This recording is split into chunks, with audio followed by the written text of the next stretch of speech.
这是东野圭吾推理系列中最让人细思极恐的一个故事。如果你能看到最后，就一定会被凶手隐藏的另外一面吓得毛骨悚然。好了，话不多说，影片开始。女主名叫叶子，是一名专门负责未成年案件的著名律师。这天晚上下班回家，她路过楼下停车间时，突然听见里面传来诡异的声音。她小心翼翼地进去查看，结果却在角落里发现了一个浑身湿透的妙龄少女。叶子上前询问她是否需要帮助，但女孩好像什么都不记得了，连自己叫什么名字都不知道。现在已是深夜，无奈之下，叶子只好把女孩带回自己家中，等明天一早再来调查。女孩看到叶子家里摆放着各种关于法律的书籍资料，还有她衣服上的律师徽章，于是便开口询问她的身份。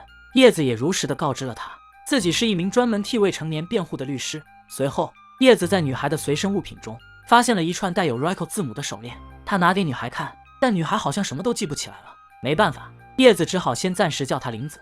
两人谈话结束后，叶子打算先报个警，让警方来尽快处理，结果却被林子激动地拦住了。她说自己是谁都不记得了，如果警察过来询问，她不知道该怎么解释。看到情绪激动的林子，叶子也只好放弃了报警。与此同时，警方接到报案，一名中年男子在街头惨遭杀害，死者被害时正在打电话。有目击者声称，当晚有个年轻女孩在这附近转悠了许久。根据目击者的描述，警方画出了嫌疑人的画像。随后，死者的妻子被叫到警察局进行调查，在询问中才得知，死者已经离开家已经有半年了，手机号码也换了，根本不知道他最近是什么情况。说完，警察拿出嫌疑人的画像给死者妻子看，但他却说从来没有见过这个人。随后画面一转，来到了第二天早上，叶子带着林子来到昨天他经过的地方，看他能不能想起一些什么。站在街道中央，林子说他对这条路倒是有些印象，但是发生了什么却不记得了。想着想着，林子的头就开始疼痛起来。叶子则把他带到一旁的公园里休息，两人在这里敞开心扉谈了一会儿，关系也变得亲近了许多。不知过了多久，叶子觉得有些口渴，便来到超市买水，结果却意外看到了这一幕。警察正拿着嫌疑人的画像到处追查凶手。叶子看着画像惊呆了，这不就是林子吗？难道他昨晚收留的那个小女孩是个杀人犯吗？叶子站在不远处看着那位天真烂漫的少女，难道她真的是一名杀人犯吗？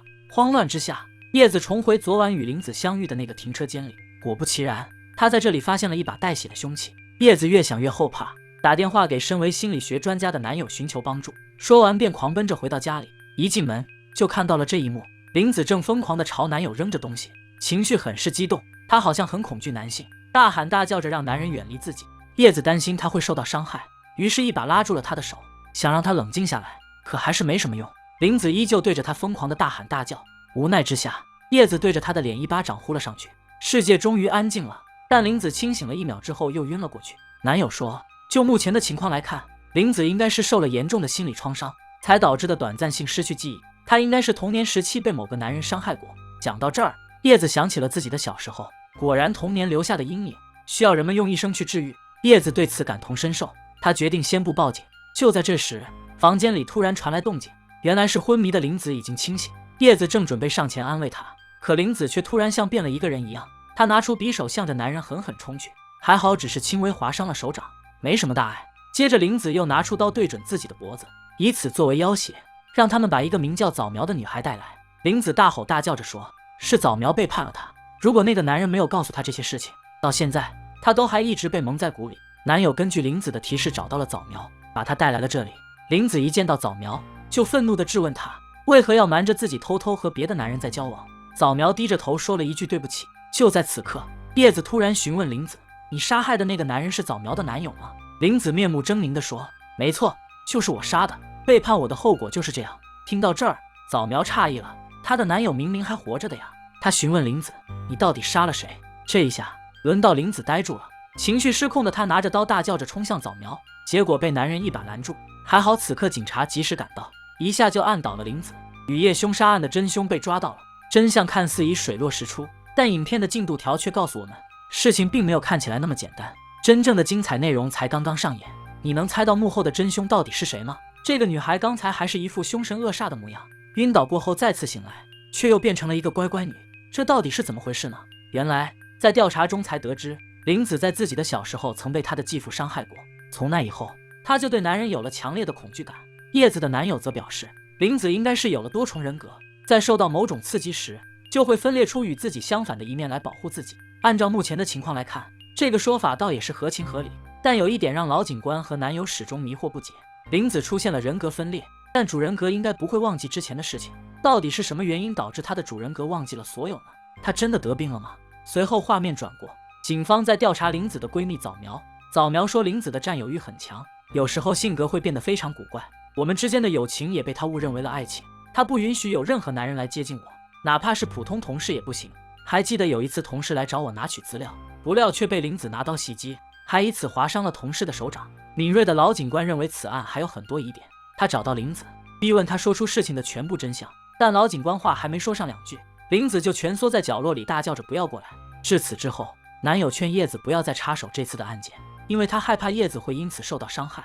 他说现在的林子精神状况很不稳定，如果受到哪种错误的诱导，他身边的人都会很危险。等等，错误诱导？叶子突然想到了什么。经警方调查得知，死者和他的妻子曾因家庭矛盾分开了半年，从那以后就没有什么联系。在这段时间里，死者的妻子和另外一个男人走得很近，而那个男人正是被林子拿刀划伤手的那个早苗的同事。事情的真相正慢慢浮出水面，叶子推测此事应该是死者的妻子和那个男人故意合谋诱导林子作案的。离开半年的死者，这次回来是为了和他的妻子离婚分割财产，而策划这一切，利用林子的多重人格借刀杀人，应该是那2人想独吞掉全部财产。事情应该就是这样。为了更进一步确定自己的推测是否正确，叶子和男友来到死者妻子家进行调查，结果却发现她被杀了。凶手正是早苗的那个男同事，他们因为财产分配发生了矛盾，从而又造成了一场悲剧的发生。男子对此也全都承认了。和叶子推测的一样，这一切都是他们幕后策划出来的。幕后真凶被抓到，林子又是未成年人，在叶子的帮助下，林子1年后被宣判无罪。叶子前来告知林子这个好消息。当林子听到他被宣判无罪，即将被释放时，他突然变得怪异起来。